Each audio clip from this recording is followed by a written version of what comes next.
Bismillahirrahmanirrahim. Assalamu alaikum friends. In this video, we are going to discuss the detailed summary, facts and analysis of the masterpiece of English literary criticism known as An Essay of Dramatic Poesy written by John Dryden. As the part of introduction to this lecture, the masterpiece work of Dryden is on the criticism, and this masterpiece work was written in 1966 and published 2 years later in 1968. Basically, English literature में N ऐसे of dramatic poesy को जब ये publish हुआ था तो इसके publish के बाद क्रिटिक्स ने कहा कि with the publication of this actually the English prose began, मतलब इंग्लिश प्रोज जो है वो एन ऐसे ऑफ ड्रामेटिक पोइजी के साथ ही स्टार्ट हुआ है। इस बुक लिखने का मकसद जो ड्राइडन का था, ड्राइडन ने खुद कहा कि I wrote this to vindicate the honour of English writers from the censure of those who unjustly prefer French. के एक आम बात थी, नोशन था कि फ्रेंच राइटर्स को इंग्लिश राइटर्स के ऊपर तरजीह दी जाती थी। तो जॉन ड्राइडन ने इंग्लिश राइटर्स को जस्टिफाई करने के लिए ये बुक लिखा है कि English writers are superior to French writers. This book is written in conversation in manner of Plato's Republic. ये जो बुक है इंटरलॉग डायलॉग्स में लिखा गया हुआ है, जैसे कि प्लाटोज का रिपब्लिक लिखा गया था। अभी जो डिस्कशन होती है कैरेक्टर्स में, उसके 3 इम्पॉर्टेंट मेन टॉपिक्स होते हैं। पहला टॉपिक होता है ancient drama versus English drama. एक डिबेट चलती है जिसमें दोनों को डिस्कस किया जाता है। और दूसरी डिबेट शुरू होती है जिसमें ancient drama, English drama versus French drama. और तीसरा होता है राइम वर्सेस ब्लैंक वर्स। इसमें जो कैरेक्टर्स हैं मेनली 4 कैरेक्टर्स हैं। पहला यूजीनियस होता है, दूसरा क्राइट्स, तीसरा लिसिडियस और चौथा नियनर। अभी हर कैरेक्टर किसी न किसी चीज़ को सपोर्ट करता है। यूजीनियस सपोर्ट करता है मॉडर्न ड्रामा को, क्राइट्स सपोर्ट करता है एंशिएंट ड्रामा को, लिसिडियस सपोर्ट करता है फ्रेंच ड्रामा को, नियनर सपोर्ट करता है इंग्लिश ड्रामा को। अब इसमें एक और सवाल आता है, एमसीक्यूज में भी आ सकता है कि John Dryden himself represents which character और which character represents John Dryden in his work. तो नियनर जो होता है वो सपोर्ट मतलब रिप्रेजेंट करता है जॉन ड्राइडन को इस बुक में। Let's start the main body discussion. The discussion opens with the definition of drama. ये डिस्कशन जो होती है, जॉन ड्राइडन ड्रामा की डेफिनेशन देता है। इसमें क्या होता है, characters are on voyage to see the naval fight between Dutch and English.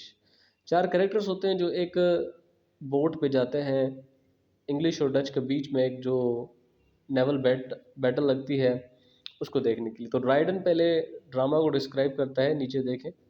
Drama is just and lively image of human actions. ये MCQs questions, multiple choice questions में भी आपका सवाल आ सकता है और किसी इंटरव्यू में भी आपसे पूछा जा सकता है कि what is the definition of drama according to John Dryden. First discussion between Crites and Eugenius. Crites पहला आर्ग्यूमेंट देता है कि ancients have laid down principle and rules, modern drama simply imitate ancients. वो कहता है कि एंशिएंट्स का सबसे कमाल ये था कि उन्होंने असूल बताए, रूल्स एंड रेगुलेशंस बताए, ड्रामा किस तरह होना चाहिए, कितना होना चाहिए और ड्रामे के अंदर क्या होना चाहिए। दूसरी बात करता है कि ancient are the acknowledged models of modern. ये बात तो मेरे हिसाब से ठीक है, क्योंकि मॉडर्न राइटर्स ही एंशिएंट राइटर्स को देख कर लिखते थे। अभी यूजीनियस इसको काउंटर करता है कि although ancients have set rules but modern dramas have excelled them। वो इस बात को मानता है कि यूजीनियस के एंशिएंट राइटर्स ने तो रूल्स दिए थे, लेकिन मॉडर्न ड्रामाज ने उनसे अभी बहुत तरक्की की है। Now मॉडर्न्स do not blindly imitate them. तो जो मॉडर्न राइटर्स हैं, ड्रामाटिस्ट हैं, वो उनको अभी फॉलो ब्लाइंडली नहीं करते। फिर क्राइट्स कहता है ancients have introduce unity of time place and action the follow they follow unities strictly. Crites कहता है कि एंशंट्स जो थे उन्होंने unity of time place and action दी थी और उसको वो फॉलो करते थे। इसका मतलब होता है कि वो जो एक्ट होता है, ड्रामा होता है, एक ही जगह पे होता है और उसके जो एक्शंस होते हैं वो यूनिफॉर्म होते हैं। ठीक है। और एक ही जगह पर एक ही वक्त और उसके मतलब कोई भी एक्शन में डिफरेंस नहीं होता। मतलब मिसाल के तौर पर एक्सीडेंट होगा तो मौत होगी, मौत होगा तो फिर वो गम अफसोस होगा। ठीक है। तो इसी तरीके से एक्शंस जो थे एक दूसरे को फॉलो करते थे। यूजीनियस कहता है even ancients do not follow rules like Horace. वो कहते हैं कि भाई हॉरेस जैसा ग्रीक राइटर, एंशंट राइटर था, वो भी इस रूल्स को फॉलो नहीं करता था। In Greek drama there is no poetic justice. वो कहते थे कि भाई जो एंशंट ड्रामास में पोएटिक जस्टिस भी नहीं। मतलब those who did good were not awarded and those who did bad were not punished. Ancients work on same theme while modern create variety. ये एक और ब्लेम लगाता है एंशंट राइटर्स पर कि एंशंट राइटर्स एक ही थीम पर बात करते हैं जो मोनोटोनस होता है, बड़ा बोरिंग होता है। बल्कि मॉडर्न जो होते हैं वो उनके अंदर बड़ी क्रिएटिविटी होती है। आगे कहता है अभी जो दूसरी डिस्कशन स्टार्ट होती है वो ये डिस्कशन यहाँ पर ही ख़त्म होती है। तो नेक्स्ट डिस्कशन होती है बिटवीन लिसिडियस एंड नियनर।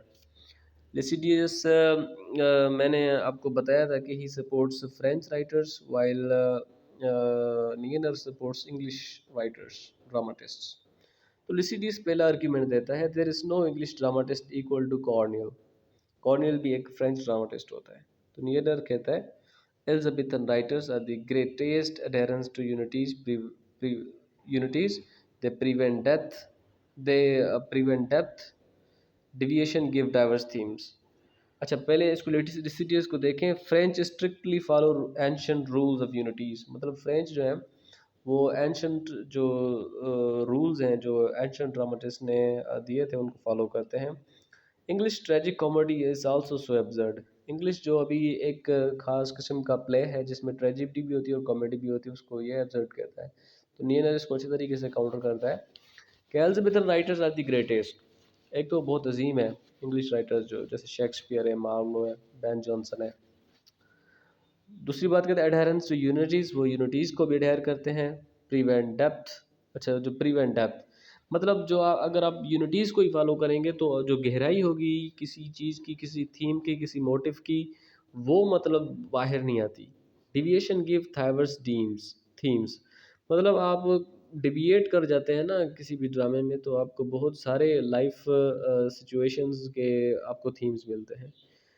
और बाद में कहता है tragic comedy is the greatest invention in a pleasant way. ये तो एक बड़ी इन्वेंशन है और ये प्लेजेंट वे है कि आप गम और खुशी को मिलाकर लोगों के सामने पेश करते हैं।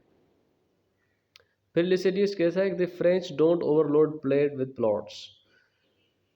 मतलब फ्रेंच प्लेज में एक ही प्लॉट होता है। ठीक है, दूसरे प्लॉट नहीं होते। मतलब एक ही जगह पर कोई एक्शन हो रहा है तो उधर ही हो रहा है कि उसके पड़ोस या उसके करीब कोई एक्शन नहीं हो रहा। Acts of death and bloodshed are narrated than presented. मतलब जो मौत के एक्शंस होते हैं या जो खून रेजी होती है उसके जो सीन्स होते हैं वो बताए जाते हैं ना कि किए जाते हैं। नीनर कहता है फिर had Aristotle seen English plays he might have changed his mind. ये बड़ी बात कहता है कि अगर एरिस्टोटल ने इंग्लिश प्लेज का स्टाइल देखा हो तो वो अपना अपना राय उसने चेंज किया होता। English audience like battle and action. वो कहते हैं इंग्लिश ब्लड शेड दिखाते हैं, डेथ दिखाते हैं, क्योंकि इंग्लिश लोग उसको पसंद करते हैं। बाद में कहता है too much narration leads to monotony. कि आप लगातार नरेशन करते जाएं, नरेट करते जाएं, बातें बताते जाएं तो लोग इससे बोर हो जाते हैं। इसी तरीके से ये डिस्कशन यहाँ पर हमारी ख़त्म होती है और तीसरी डिस्कशन शुरू होती है। क्राइट्स कहते हैं भाई rhyme is not allowed in serious place but comedies. Rhyme जो होता है मतलब वर्ड्स का जो साउंड होता है आपस में मिलता है वो सिर्फ कॉमेडीज़ में चलता है, सीरियस प्लेस में नहीं चलता। Rhyme in serious situation would be unnatural. अभी कोई गम ज़्यादा चीज़ हो, आप उसमें कोई ढोलक शोलक बजाना शुरू करें तो this sounds unnatural. No man speaks in rhyme. लोग प्रोज में ही बात करते हैं और राइम में नहीं बात करते। नीरर इस चीज़ को काउंटर करता है कि rhyme should be serious place. वो कहता है कि राइम होना चाहिए सीरियस प्लेस में। Primary function of poetry is delight, rhyme produce delight. देखिए ना, किसी भी पोइट्री या किसी भी प्ले का जो प्राइमरी फंक्शन होता है वो एंटरटेन भी करना होता है। तो सबसे बेहतर तरीका एंटरटेन होने का राइम है कि आप राइम जो है ना वो प्रोड्यूस करें। इसी तरीके से ये जो ऐसे अब ड्रामेटिक पोएट्री ख़त्म होता है, नियर लास्ट में कहता है कि I prefer Shakespeare over Ben Jonson, I like Johnson but love Shakespeare. That's all about this lecture. Thanks for watching. If you like this video, please subscribe to my channel and share it with your friends. Do inform me in the comment section below.